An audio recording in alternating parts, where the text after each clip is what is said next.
Yuma Daf Nunvav Amud Aleph. Bonjour. Écoutez, nous allons reprendre un peu ce qu'on a vu hier.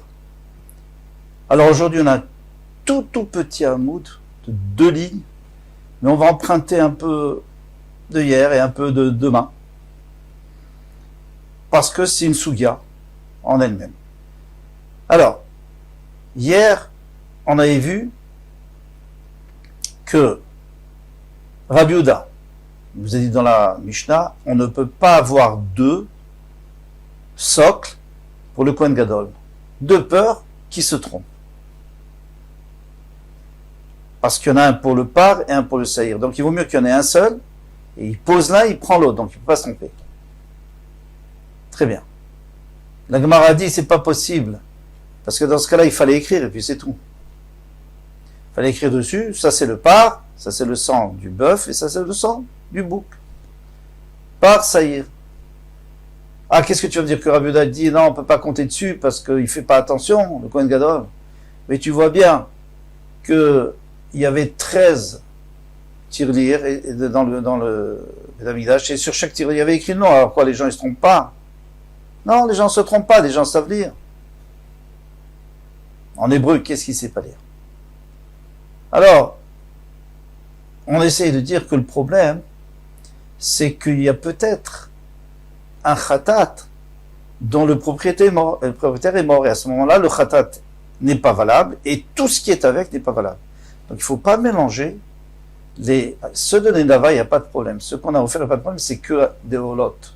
C'est des holocaustes, même s'il est niftar, on peut l'approcher. Mais un khatat, on ne peut pas parce qu'il a déjà une kapara, et il est mort, donc il n'a plus besoin de kapara, donc on ne peut pas les approcher. Et si on ne peut pas approcher un, on ne peut pas approcher tous les autres. Et comme si c'était une tirelire, il y en aurait eu plusieurs avec, et tous seraient pas sous, ça serait un gros problème, on ne pourrait pas approcher. Viens, nous dit la Gemara, nous dit, mais non, on n'a qu'à prendre le prix d'un oiseau et le jeter à la mer morte. Parce que on dirait que cet oiseau, c'est le khatat. Dit la Gemara, non. Parce que Rabbi Yehuda n'a pas le système de Brera. Qu'est-ce que c'est que le système de Brera? On voit tout de suite. Alors, on commence 4 lignes avant la fin. Rabbi Yehuda l'est les Brera. Rabbi Yehuda, lui, il n'est pas d'accord avec le système de Brera. Minalan, d'où sait-on? Et les Be'adetnan. Est-ce que c'est parce qu'il y a écrit dans la Mishnah, une Mishnah, Alokach yain uben akutim, Erev Shabbat im chashecha. Quelqu'un qui achète du vin des Koutim, Erev Shabbat im chashecha. Erev Shabbat, à la tombée de la nuit. Juste à la tombée de la nuit. Alors, on va essayer d'expliquer d'abord le cas. Qu'est-ce que c'est que les Koutim? Les Koutim, c'était un peuple qui venait de Kouta, qui nous avaient été imposés par Sancheriv, donc on avait Israël. Et ces Koutim, c'est une machloket. Alors ils se sont convertis. Mais est-ce qu'ils se sont convertis parce qu'ils avaient peur, et c'était pas une bonne conversion, ou alors parce qu'ils avaient vraiment envie de se convertir au judaïsme. Mais, donc déjà, on avait le droit de boire leur vin. Mais il y avait un problème, c'est qu'ils faisaient pas attention, Trumot ou Maasrot. Donc il faut prélever Trumot ou Maasrot. Aujourd'hui, c'est fini. Les Chachamim ont vu, aujourd'hui, c'est-à-dire après un certain temps, ils ont vu qu'ils se cachaient pour faire Avodah Zarah.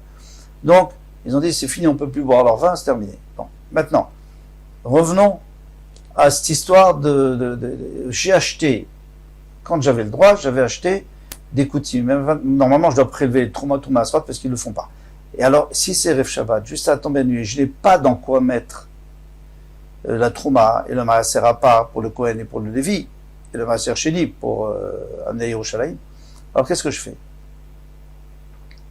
Eh bien, je vais dire dans ma tête, voilà, il y a 2 litres qui sont pour Trouma, il y a tant de litres qui sont pour Maaser, et Motzei Shabbat, je vais les mettre de côté, je vais les prendre. Ça veut dire quoi? Mais Motzei Shabbat, ces 2 litres que tu as dit, ils sont mélangés avec le reste. Tu les as peut-être bu, ces 2 litres. Et c'est là où on vient au din de Brera, qui est magnifique, extraordinaire. C'est-à-dire que Hachem nous dit, tu sais, la Torah nous dit, Motzei Shabbat, quand tu vas prendre 2 litres, eh bien c'est ça les 2 litres que tu voulais prendre hier, même que tu ne savais pas où étaient ces 2 litres. Mais c'est ces 2 litres que tu voulais prendre. Et tu les donneras au Kohen. Donc Yesh Brera. Si on dit Yesh Brera, qu'on peut faire brera. Alors, traduction de brera, ça veut dire choix. Je peux choisir demain, rétroactivement. Alors, dans ce cas, il n'y a pas de problème. Je peux aussi prendre le prix de l'oiseau, même s'il y a 50 fois 4 zouz, parce qu'il y avait 50 oiseaux à offrir, eh bien, je peux prendre 4 et dire, voilà, c'était ça, l'argent qui a été destiné au khatat, dont le propriétaire est mort. Ça marche. Il n'y a pas de problème. Mais Rabbi Yehuda n'est pas d'accord avec ça. Alors, on va voir ça tout de suite. Alors, on recommence. Ditnan, alokachein ben koutim. Il a acheté du vin des koutim. Erev Shabbat im chashicha. Erev Shabbat juste avant la nuit. Omed veomer. Il dit, shte logim shaniati de l'afriche. Donc, les 2 logim que je vais prélever demain soir, à Motzei Shabbat. On n'a pas le droit pendant Shabbat de prélever. Aren trouma. Ça, c'est de la trouma. Pour le Kohen. Asara dit, c'est du Maaser Rishon, c'est pour le Lévi. En fait, il n'y en a pas 10, parce qu'une fois que j'ai prélevé, on est parti de 100, 100 lugin. Alors, une fois que j'ai prélevé, on va prendre des litres, c'est plus simple. Une fois que j'ai prélevé 2 litres, il me reste 98 litres. Donc, de là, je n'ai pas besoin de prélever 10 litres, mais 9 litres 8. Alors, Tosfot nous dit que quand on dit 10 litres, c'est à peu près, parce qu'on ne va pas dans les... On ne met pas de virgule dans la Gemara, on dit à peu près. Donc, c'est 10 litres, en fait, c'est 9 litres 8. Après, combien il me reste? Une fois que j'ai pris 9 litres 8, il me reste 88 litres, 88,2.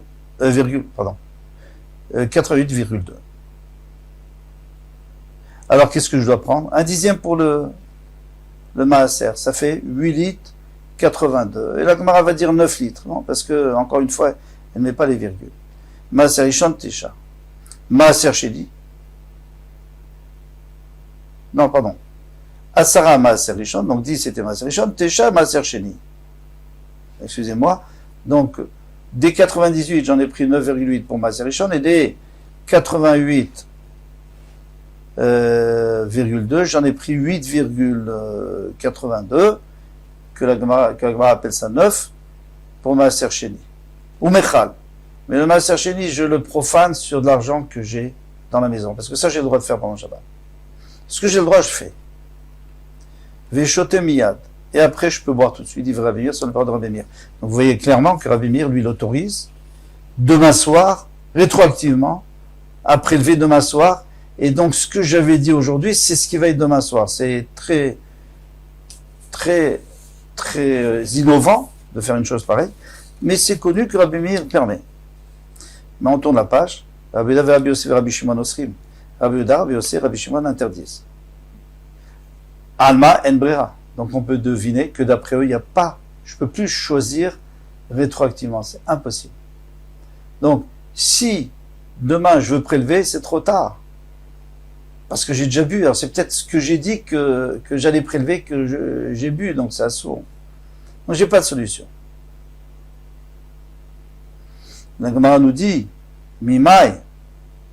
Alors si on dit ça, on comprend bien que d'après lui, il n'y a pas de brera. Donc puisqu'il n'y a pas de brera, donc il n'y a pas non plus la possibilité de prélever les 4 zouz de l'oiseau khatat du Baal, du propriétaire qui est niftar.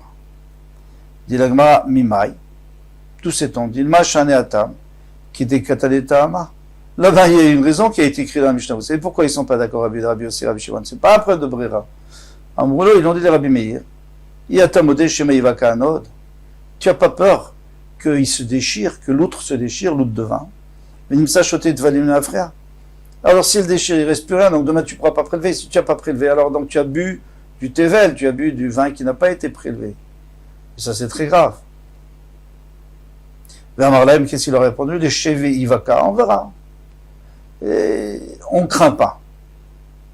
C'est-à-dire qu'eux craignent, et lui il ne craint pas. Ah voilà, donc c'est ça. Mais au niveau de notre argent, là, il n'y a pas de problème. Parce que qu'est-ce que tu crains? L'argent va rester dans la tirelire, il n'y a pas de problème. Donc il n'y a pas quoi craindre. C'est-à-dire qu'a priori, ils sont d'accord avec Brera, mais ils ne sont pas d'accord dans ce cas précis, parce que le vin peut se renverser. À ce moment-là, il n'y aura pas de solution. Mais si on était sûr qu'il ne se renverserait pas, eh bien, on aurait permis, on aurait autorisé. Donc j'ai pas de preuve d'ici. J'ai pas de preuve qu'il y a une brera, selon Rabbi Yehuda, mais on va apporter une autre preuve. Maintenant, on a une petite question, simple. C'est, pourquoi est-ce qu'on pensait que c'était un problème de brera depuis le début? Mais tout le monde connaît, c'est la suite de la Mishnah. Ils ont dit, mais fourrage que c'est parce qu'ils ont peur que ça s'inverse. Eh bien, non. Au début, on pensait que c'était un problème de brera. Et on pensait que ça, c'était juste pour repousser Rabbi Meir. Non, d'après toi, tu n'as pas peur. Finalement, on m'a dit, non, c'est la vraie raison. C'est pas juste pour le repousser. C'est la vraie raison, c'est qu'on a vraiment peur qu'il se brise. Mais s'il se déchirait pas, si on était sûr, par exemple, c'était blindé et que ça pouvait pas se déchirer, alors il y aurait pas de problème. À ce moment-là, tout le monde serait d'accord, éventuellement, que Yesh Brera, qu'on a le droit de choisir. Sauf que, on verra que Rabbi Yehuda, lui, on va apporter une preuve pour Rabbi Yehuda que c'est pas comme ça. Moi, j'aurais proposé de le faire maintenant, même si on s'avance un peu trop. Et là, Midetane Ayo. Alors, on va prendre de Ayo. Ayo, c'était un chacham, il s'appelait Ayo. Midetane Ayo. Rabbi Yehuda Omer, En Adam matne al shni dvarim ke'echad. Un homme ne peut pas faire une condition. Alors, on va rentrer dans une explication. J'habite dans un endroit précis, et je veux sortir pendant Shabbat, je veux aller faire une promenade. J'ai le droit d'aller 2000 amot de chaque côté, ça fait 1 kilomètre environ. Machloket, vers le sud, l'est, nord, ouest. Maintenant, je veux faire une mitzvah, pour aller au minyan, par exemple, je n'ai pas de minyan chez moi. Ou pour aller au shiur, il y a un rav qui donne shiur. Ou pour aller, mais ça met Khatan Vekala. Faire plaisir, en joyeux, Khatan Vekala. Alors, je peux faire un hérouf. Ça veut dire quoi un hérouf? Puisqu'il est interdit d'aller plus que 2000 amot, donc je vais déposer à 2000 amot de chez moi, vers le nord, si je veux aller vers le nord, vers l'ouest, si je veux aller vers l'ouest, etc. Et je vais considérer que c'est là-bas que j'habite. Donc maintenant, je peux faire 2000 amot de chez moi pendant Shabbat, parce que je suis, disons, au sud. Donc j'ai mis au nord. Donc je suis au sud, à 2000 amot, donc j'ai le droit d'aller de chez moi, c'est-à-dire ma vraie maison, jusqu'à l'endroit où je réside pendant Shabbat, c'est-à-dire l'endroit où j'ai mis mon hérouf, j'ai mis ma nourriture. Et après, je peux faire encore 2000 amot plus loin vers le nord. Donc j'ai 4000 amot vers le nord. Bon, plus que ça, on peut pas. Très bien. Ça, c'est très simple. Ça, tout le monde connaît. Il n'y a pas de problème. C'est dans Betsa. Gemara Betsa. Mishnah. Et Gemara. Maintenant, là où il y a un problème, c'est que je sais qu'il y a un Rav qui va venir du nord. Je sais qu'il y a un Rav qui va venir du sud. Et j'ai pas décidé où je vais aller. Est-ce que je vais aller au nord ou au sud? Il faut que je réfléchisse. Est-ce que j'ai le droit de mettre 2 hérouvines? C'est impossible de mettre 2 hérouves, parce que tu peux pas décider que tu as 2 endroits où tu vas habiter. Ou en haut, au nord, ou en bas, au sud. Mais ce que je peux faire, c'est faire un tnaï, faire une condition. Si on dit Yesh Brera, qu'on peut faire un choix, alors qu'est-ce que je fais? Je dis, moi j'en mets un au nord, à 2000 amot, un au sud à 2000 amot, et pendant Shabbat matin, je vais décider si je vais aller au nord, alors ça sera celui du nord, rétroactivement qui sera valable, et celui du sud, non, il sert à rien. Ou alors, si je vais aller au sud, c'est celui du nord qui va être annulé, et celui du sud qui va être choisi. Est-ce qu'on peut faire ça ou pas? Alors, Rabbi Omer, En Adam matnel shni dvarim ke'echad. Non, il peut pas faire ça. Et là, il bat chacham le mizrach. Mais si un chacham qui vient, on dit, non, il n'y a qu'un chacham. D'après Rabbi Yehuda, il n'y a qu'un chacham. Ici, ça, on aurait le droit. Il n'y a qu'un chacham qui doit venir. Je ne sais pas s'il va venir à l'est. Il va voir le mizrach. Dans ce cas-là, ça sera, je veux que mon hérouf soit à l'est. Les marav, non, s'il vient au marav, à l'ouest, il va voir les marav. Donc, mon hérouf sera au marav. Aval les cannes ou les cannes l'autre. Mais s'il y en a 2, je peux pas. Alors, je sais pas si vous avez compris, moi, je n'ai pas compris. Qu'est-ce que ça... Alors, c'est exactement le même problème. Si je dis, moi, j'en mets 2 parce que je suis pas sûr. Et demain, je déciderai chez qui je vais, dans quel jour je vais. Donc, je suis obligé d'utiliser le système de Brera, c'est-à-dire demain, lorsque je vais décider, rétroactivement, ça sera celui de l'ouest ou celui de l'est.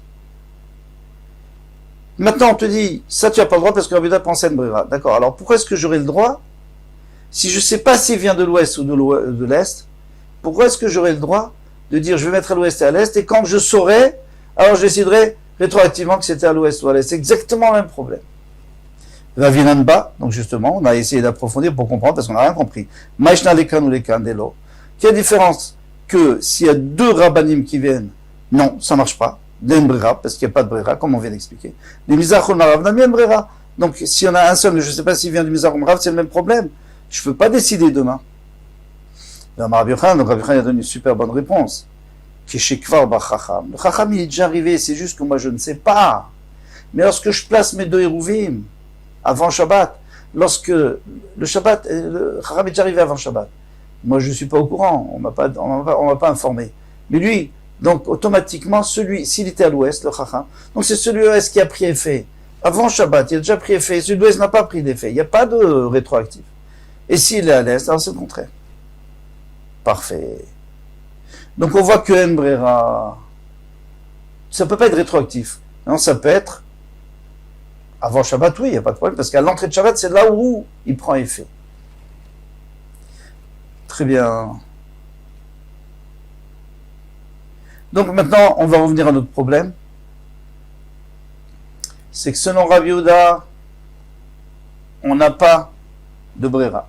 Si on n'a pas de Brera, c'est-à-dire on ne peut pas rétroactivement, donc on ne peut pas régler le problème du khatat, dont les propriétaires sont morts. Très bien.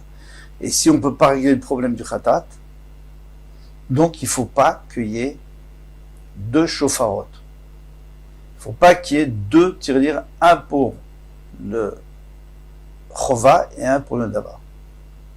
Parfait. Maintenant, pourquoi est-ce qu'on ne pourrait pas avoir deux pour le Kohen Gadol? Deux socles. Puisque Ravida lui il a dit qu'on peut écrire, alors on n'a qu'à écrire un pour le parrain, un pour le khatat, et c'est ça qu'il faudra répondre demain, Bezrat Hashem. Kol Touf.